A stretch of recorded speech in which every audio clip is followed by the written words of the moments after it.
Hey there, folks. Welcome back to another helpful tutorial. Today, we're diving into something super practical. How to get your bank statement on the NatWest app in 2025. Whether you're managing your finances, preparing for taxes, or just keeping track of your spending, this feature is a game changer. It's quick, secure, and right at your fingertips.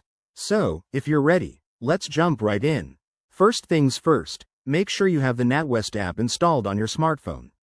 If you don't, head to your App Store, search for NatWest, and download the latest version for 2025. It's packed with updates for better security and ease of use. Once that's done, open the app and log in with your username and password. For extra security, you might need to use your fingerprint, Face ID, or a one-time passcode sent to your phone. Now, once you're logged in, look for the main menu. It's usually represented by a hamburger icon, 3 lines in the top corner.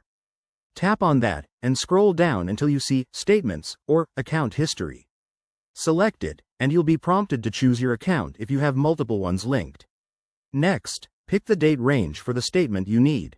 The app makes this easy with options like last month, last 3 months, or a custom period. After selecting, hit Generate or View Statement.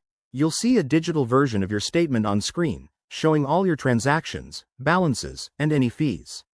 If you want a copy, tap the download button. It's often a downward arrow icon. This will save it as a PDF to your device, which you can email or print. Pro tip: always double-check for any errors and keep your statements secure to protect your financial info. And there you have it.